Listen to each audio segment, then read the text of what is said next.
Hi there, Cosmo family. My name is Yahliel. In this incarnation, I am here today to talk about the full moon in Cancer that we are going to have on January 13th. And people that have ascendant in cardinal signs, this means Capricorn, Cancer, Libra, Aries, and that includes the last degrees of them. They will have more impact of this lunation, and also, of course, people that have planets close to this degree, which is given in the degree 23, 24 of Cancer.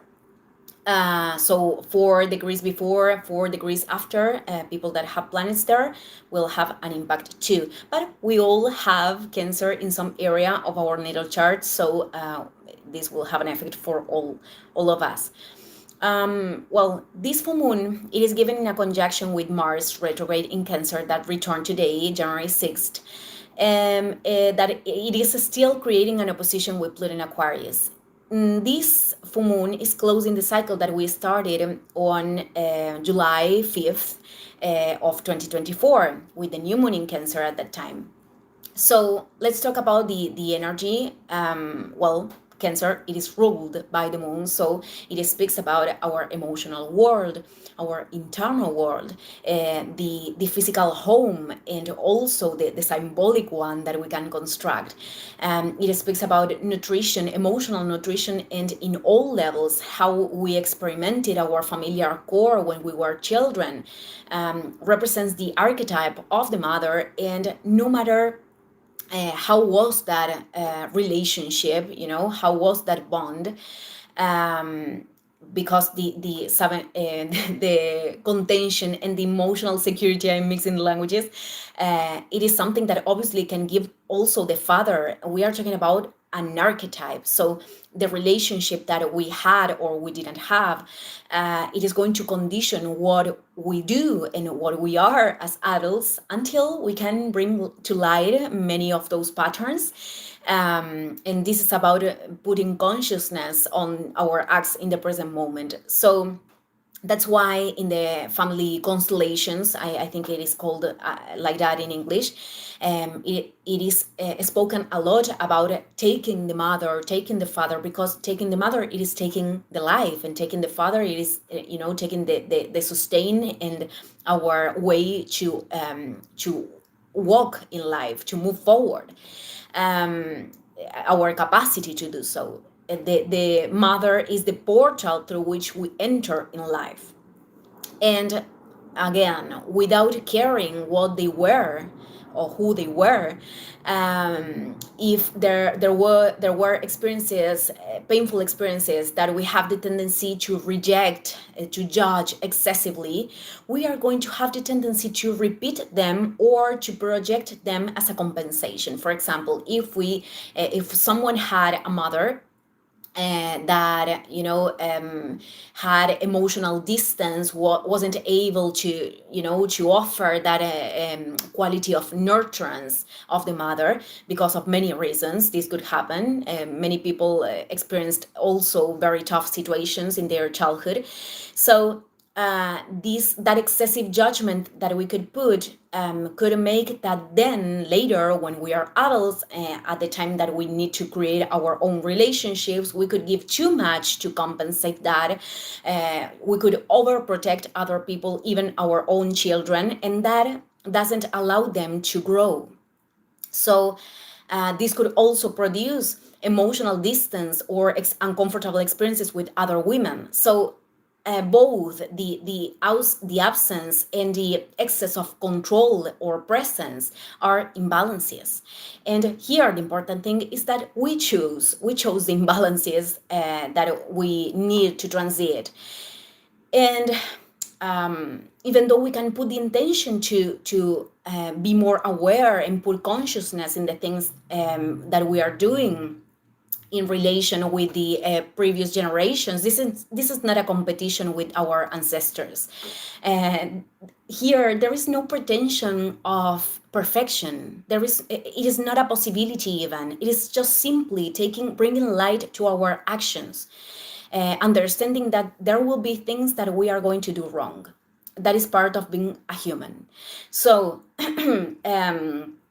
these examples that I gave just to explain something, and now we have to translate this to the home that we already built or the one that we are just stating. And there could be a lot of reminiscence of the past with this energy, a lot of sensitivity, emotional sensitivity.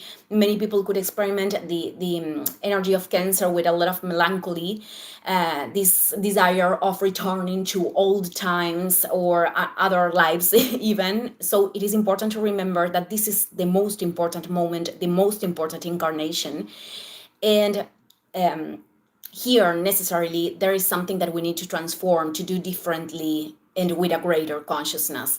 So the focus is in what we are going to nurture, what is really a priority right now so we can move forward. And that we call past, because actually times are an organization of our mind, everything is coexisting in this present moment. That should be an experience that we are integrating to feed life here in the present moment. So Mars in Cancer could reactivate these old stories, these old experiences, memories that are producing anger or sadness. So if they are re-emerging, it is because there is something that we didn't, that we haven't assimilated. So it is a new spiral to do so. And these emotions that could emerge are information that, are information for us to understand which kind of decisions we need to take to move forward. Whether this is about our home, our relationships, whatever thing this is involving. So it is also important with the energy of Cancer, knowing that everything that we want to protect and take care of outside has to be in balance with how we are taking care of ourselves. Because if we are giving too much than what we can, and we are,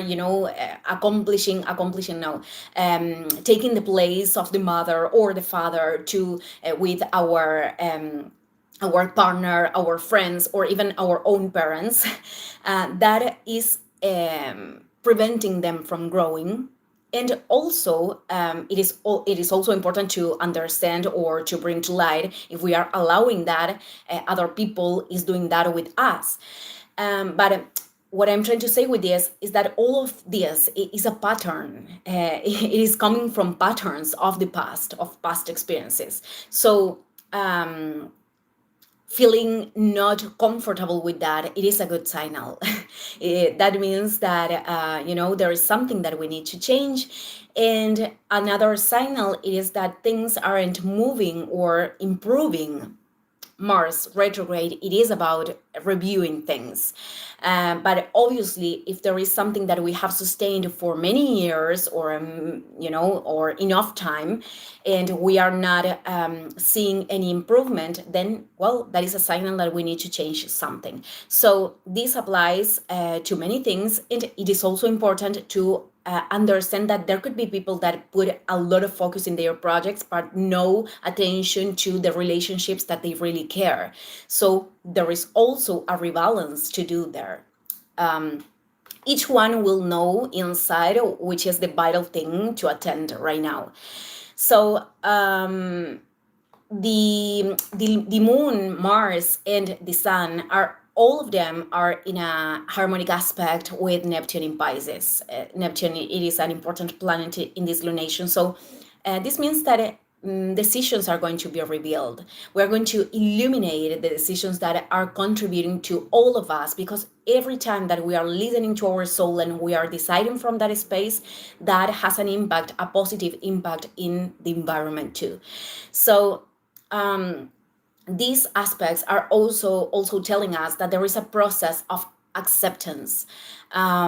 For example, people that have to take emotional distance from a certain environment, whether this is family of blood or not, because that is not nourishing them, well, this Neptune in Pisces could help to do that, letting go of the guilt.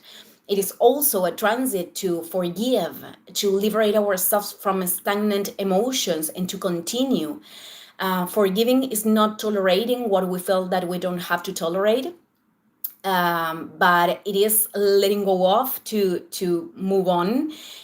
Some people will move on in company with whom they are feeling as family, they are feeling as family, and others in their own paths. So forgiving is to forgive ourselves, and this applies for past experiences too. It is about letting go of an old perception to walk in a different way.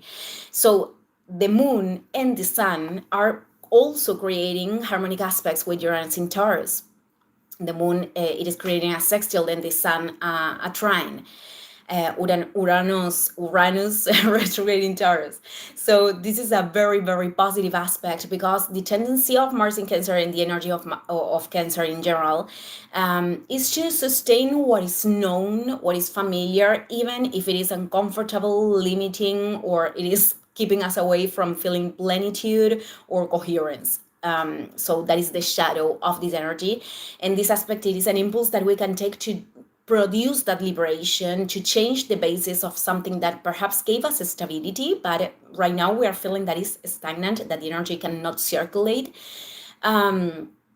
Also, yeah, it is about making a radical change. If we want to do a important change, to make an important change, or a radical one, it is a good opportunity. Something that I have learned from my own process, it is that in occasions we believe that we want to move, but truly we are like looking up for excuses.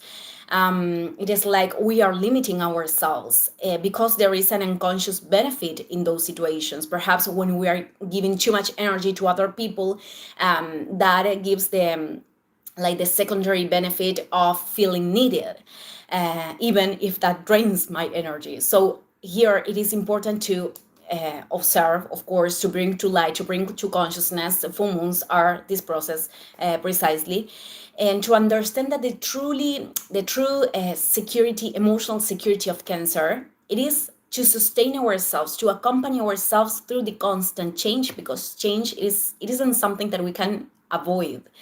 Instead of attaching ourselves to what is causing harm, because when we want to stay in what is known for too long, that starts to hurt us and people that surround us too. So the last things that I wanted to comment is that Mars in Cancer is creating this trine with the North Node in Pisces. The North Node is going to enter by that moment in the sign, and the South Node, it is creating a sextile with the South Node in Virgo.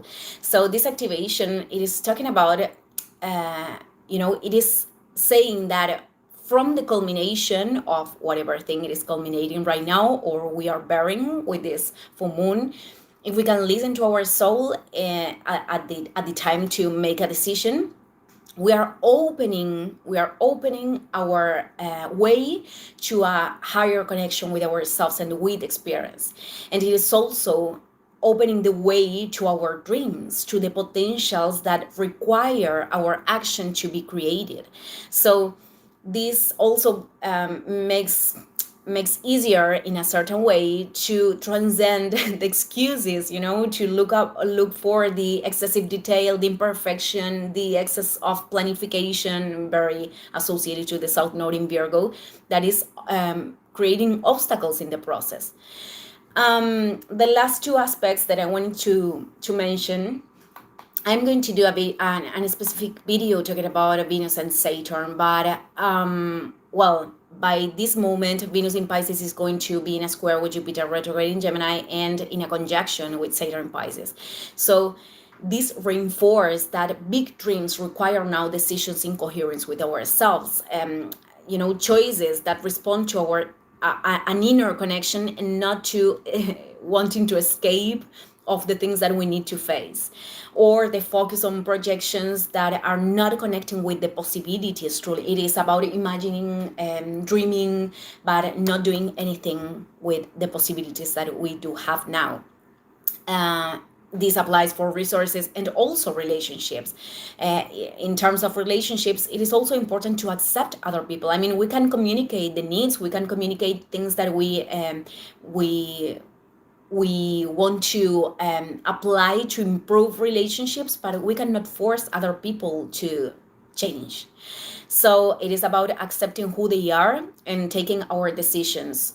Certainly, we all go through challenging moments. Saturn represents the challenge, the obstacle, but when we are reconnecting to our soul, this is something I experimented many times, and that I will experiment again, I think. We receive the energy to do whatever thing we need to do and transcend those obstacles. I mean, obstacles are part of the process, and I think that many times we could feel like I cannot give anymore. But I think that when we discover which is the key, which is the insight, which is the thing that we need to do, and we encourage ourselves to do so, then we receive that energy and the confidence to move forward. Okay, family, I'm going to leave this video here. Thank you, everyone, and see you in the next one. Ciao, ciao.